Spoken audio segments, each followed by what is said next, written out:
I remember having a conversation with my mother, and she was encouraging me to go to bed early so I'd get a good night's sleep. And so I said, Ma, why? Why should I go to bed and get a good night's sleep?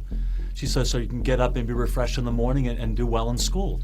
I said, why do I need to do well in school? She says, so you can go to a good college. I said, why do I need to go to a good college? She said, so you can get a good job. Why do I need to get a good job? So you can have a family and have a house and have the nice things of life. And I said, well, okay, if I have all those things, then what? She goes, then nothing, that's it. I said, is that all there is?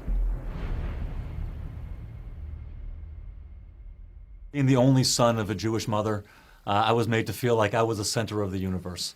It was all about me. And then in the world, when it wasn't about me, it was shocking to me. And I wanted it to be about me.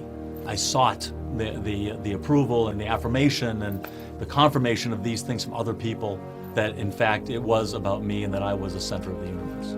I went to a private school and I had to study the life of Jesus at that private school. And I didn't like Jesus, but I wanted to hear from my own rabbi why we don't believe in Jesus. And he explained to me that he couldn't be the Messiah because when Messiah comes, he'll bring peace. And since Jesus has already come and there is no peace, he could not be the Messiah. And that satisfied me for about 7 years. And I was totally satisfied with that answer. It made sense to me. In college, I became a theoretical Marxist. I believed that what the world needed was radical social change, that instead of people competing against each other in the marketplace, that government would come and would create an equal playing field, and even more than that, would create equal outcomes for everyone in the culture. If we could get rid of the competitiveness and the adversarial relationship that I saw in the culture, and we could work towards cooperation, we could create a better world together. And I really wanted to make a better world. That was I saw this as a source of significance and purpose in my life, that I could help bring about a better world for mankind. The only problem with my convictions about social change and making a better world was the problem of the brokenness in people. My own personal brokenness, I saw that, my own selfishness, my own pride, my own lust, my own greed, all of those things in my life. And I saw that in other people. I saw it in the world around me. And if there was something wrong with us, if there was something wrong with people, then changing social systems wouldn't make any difference. It would just be the same thing over and over again. So in my freshman year of college, I hear a knock on my door. I open the door, and there's a young man there. He looks at me and goes, "Hi, my name's Paul, and I'd like to talk to you about establishing a personal relationship with Jesus Christ." I thought, well, it took me by surprise, and I said, "I'm sorry, I'm Jewish." He goes, "That's okay, so is he."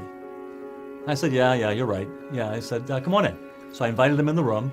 I invited some of my Jewish friends from down the hall to come join us. And then he began to explain to us why Jesus was the Jewish Messiah. So the questions that I came to college with stayed with me, and I realized if there was no God, there was no hope. That led me on a quest, on a search.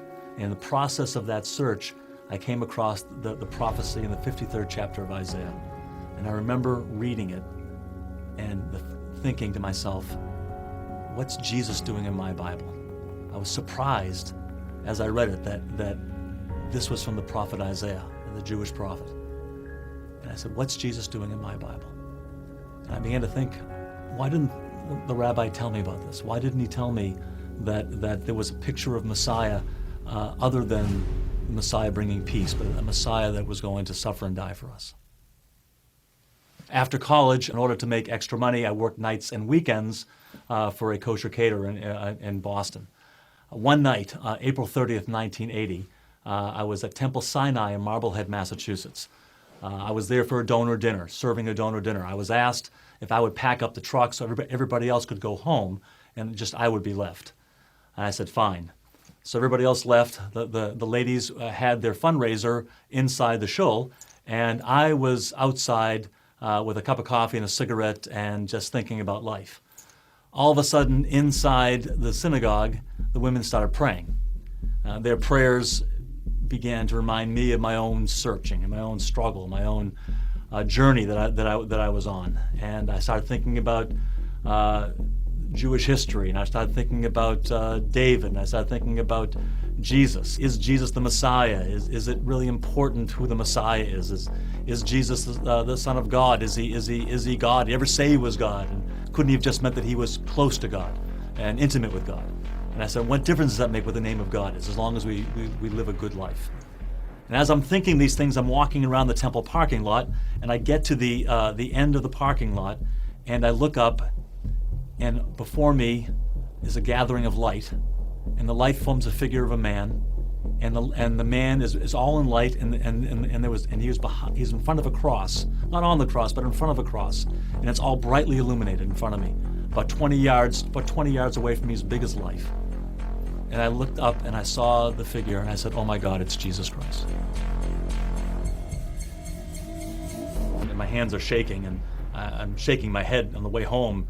Did I really see this? Did I really see this? And it scared me so much, I decided to try to put it out of my mind. So I spent the next couple of weeks just partying and going out to bars and just trying to forget about what had happened. And I did this for a couple of weeks of getting drunk and trying to forget. I woke up one morning, I was living at home at the time, and I woke up in the morning and I was getting my orange juice in the kitchen, and my mother looks at me and says, "Rich, what are you running from?" So I came to realize that I wasn't the center of the universe, that God was, that it wasn't about me, it was about Him. And it was about me investing my life in His purposes that He had for me. And that gave me such a feeling of meaning and purpose in my life that it was beyond anything that I could have dreamt for. I never thought I'd get the answers. I never thought that those were the kinds of things that there were answers to. But now I realize that there's a God, and that He loves me, and that love sets me free to love and serve others, and love and serve Him. Today I'm married to my beautiful wife Michelle, who happens to be Italian. I thought it was more important to marry a girl that shared my faith in Jesus than it was to marry a Jewish girl. We have three wonderful boys, Joshua 27, Micah 26, and Zach 23. They all have come in their place in their life where they have asked Jesus to be their Messiah and Lord, and they are walking with Him, and so we're very proud of them. I'm teaching as a professor in a graduate school in New York City, and really delight in being able to share my experience and my journey in my life with these young people in the context of a learning environment.